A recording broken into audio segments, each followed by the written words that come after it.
ভিডিওতে বলেছিলাম India go to the semifinal. India beat the West Indies, done and dusted. Check the India. Sanju Samson জীবনের সেরা ইনিংসটা খেলে দিল।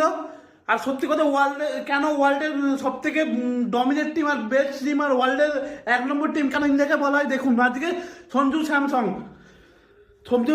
আজ জীবনের সেরা ইনিংসটা খেলে দেখিয়ে দিল যে ভাই ইন্ডিয়া কারো ধার বাকি রাখে না। 2016 বদলা আজকে নিয়ে হলো done and dusted. Check the India. ওই কাকা, তোরা এরকম ভাবে দেখবি, জ্বলবি, আর করাচির ফ্লাইট ধরবি আর ফুটবি। চল ফোট। Chak the India. জয় ইন্ডিয়া। জীবনের মাথা খারাপ পারফরম্যান্স, জীবনের সেরা ইনিংসটা আজকে সঞ্জু স্যামসং খেলে গেল। হাইস্ট 189 রান, এখানে সব থেকে হাইস্ট রান ছিল চেস করার। তারপরে কেউ চেস করেনি, ইন্ডিয়াই ফার্স্ট টাইম চেস করলো। What a match. ইন্ডিয়া কেন চ্যাম্পিয়ন টিম? ইন্ডিয়া যে কোনো প্লেয়ার যে কোনো দিন যে কোনো টাইমে খেলে দেবে। আর সঞ্জু স্যামসং আগের দিন দেখবেন অভিষেক শর্মা খেলেছিল, তিলক বার্মা খেলেছে। আজকে দেখুন তিলক বার্মা, দেখুন আজ সূর্যকুমার চলেনি, আজকে দেখুন ইথান চলেছে, আজ আবার সঞ্জু স্যামসং চলে গেছে। Shivam Dube, Suryakumar Yadav. What a match. Wankhede ready. ওয়ানখেড়েতে টিম ইন্ডিয়া আসছে।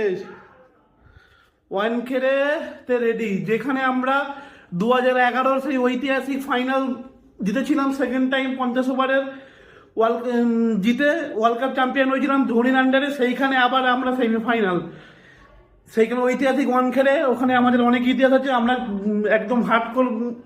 আর আমরা জানি ডমিনেট করবো আর ফাইনাল আমরা খেলবো। আর আমরা লাইভে ভিডিওতে বলেছিলাম, যারা ওই কিছু নোংরা, সত্যিকার ভারতে থাকে তার কিছু নোংরা ক্রিয়েটার, তারা বলেছিল ইন্ডিয়া উঠতে পারবে না, ইন্ডিয়া কোয়ালিফাই করতে পারবে না। তাদের মুখে পুরো ঝামা ঘষে দিয়েছে ইন্ডিয়া। প্রথমবার যে বলছিলাম ভাই এই রান করতে পারবে, ভাই রানদের কিছু করতে হবে না। ইন্ডিয়া ব্যাক টু ব্যাক 2টো ম্যাচ জিতবে। ইন্ডিয়া ব্যাক টু ব্যাক 2টো ম্যাচ জিতবে, আর ঠিক সেটাই করলো। ব্যাক টু ব্যাক 2টো ম্যাচ জিতলো। প্রথম জিম্বাবুয়ে, সেকেন্ড হচ্ছে ওয়েস্ট ইন্ডিজ, ডমিনেট করে জিতলো ভাই 100 নিয়ে। আর what a match Sanju Samson ভাই, জীবনের সেরা ইনিংসটা আজকে ইডেন গার্ডেনে খেলে দিল। আর ইডেন গার্ডেনে ভারতের রেকর্ড খুব ভালো। ইডেন গার্ডেনে কোনোদিন ফেরায় না ভারতের রেকর্ড। ইডেন গার্ডেনে খুব ভালো। সেই ইডেন গার্ডেনেই আমরা জিতে ওয়ানখেড়ের টিকিট ধরলাম। আর ওই কাকারা করাচির টিকিট ধরলো। খুব লাফালাফি করছিল ভাই। ইন্ডিয়ায় খেলতে আসবো না, আসবো না, সেমিফাইনাল খেলবো, খুব আশা করেছিল। একদম পুরো ঝামা ঘষে দিয়েছে।